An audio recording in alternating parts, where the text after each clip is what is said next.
describe the Palmer Street facility as a safe sidewalk.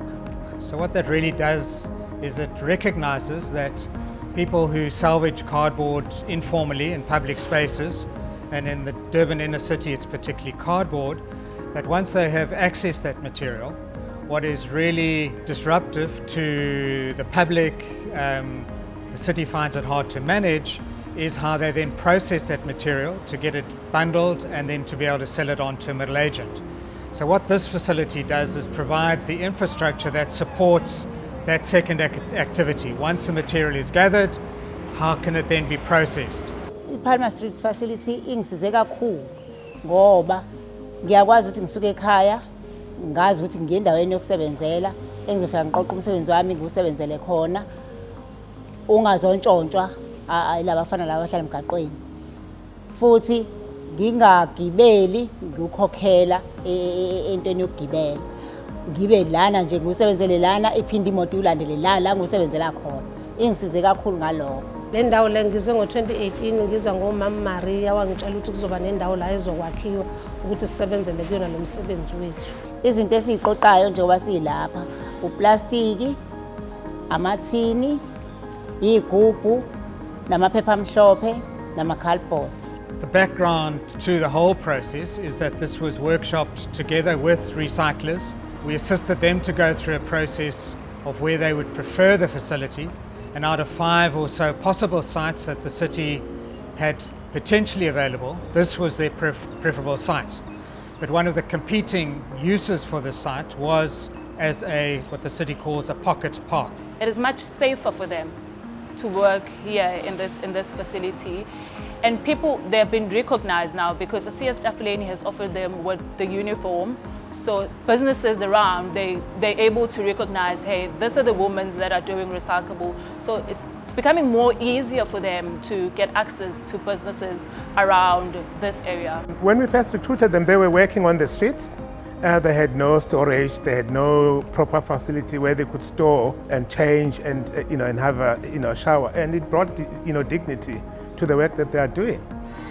Njengoba ngisenza ka-reclaim ingqinamba esibhekane nazo ukuthi masihamba emgwaqeni abantu basithatha kancane nasemgwaqeni ney'moto lapha zihambe zivika iy'moto emgwaqeni. Iy'ngqinamba engihlangabezana nazo njengoba ngiyi-recycler eThekwini ukuthi ngiye ngiphazanyiswe yilaba bafana laba abahlala emgaqweni baye babe nakho ukusiphazamisa uma ngabe sicoshe ey'ndaweni bathi iy'ndawo zabo. Being a woman myself, I'm afraid to just walk on the street alone. I always, when I see a man walking in front of me, I'm making sure that I walk behind them, which is the same case with the women that are working on the street, especially that are salvaging on the beans. So it's a bit of a challenge, and it's not safe for them. So this Palmer Street facility has played a huge role in their safety. So I will say it has upgraded and improved their working conditions. La e-Palmer Street la kubekwa khona umsebenzi wethu nama-security, umsebenzi wethu u-safety. Siyasebenza lana siqoqa amathini namaplastiki. Emva kalokho uma ngabe sesiqoqile kwabakuningi sikwenza ukuthi kube nesisindo sikwazi ukuthi sidayise sithole imali. Sikwazi ukuthi sondle imindeni yethu. This facility has improved their working conditions and their livelihood because they do the sorting and baling, and their material is safe because we've got 24-hour security in this facility. They work at their own pace. Once they've collected enough, then they phone the middle agent to come and buy from them. I think it's more of a safety net for them, and it is a business for them, and they are actually making a living out of it. So the storage facilities that the women now have for their carts, although one might describe it as being worth about 30 Rand a month to them, if you look at their incomes, it represents anything between 20 and 25% of their income is improved simply because they've got somewhere to store their cart. I think it helped in fighting against exploitation by middle agents because they speak in one voice, unlike when before when they're working as individuals. Here they work as a collective and they can bargain for better prices.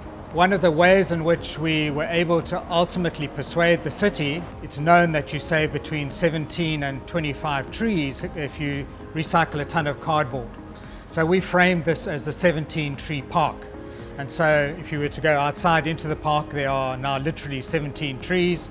And we're hoping that ultimately when the trees grow, when this facility gets busy, it'll become a beacon of the city, quite literally greening the economy and the circular economy as we know it.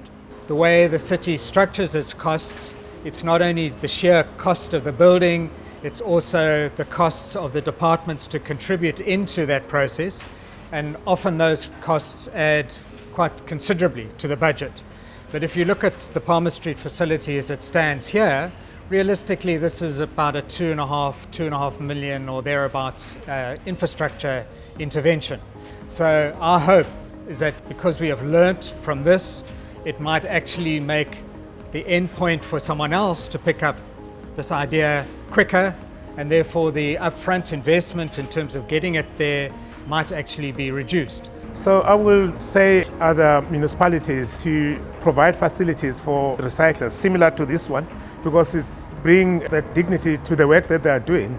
And we all know that their contribution to the economy and to clean environment. The green economy is what we're moving into, and we can't just kind of give lip service to it. It has to be something which we're really committed to.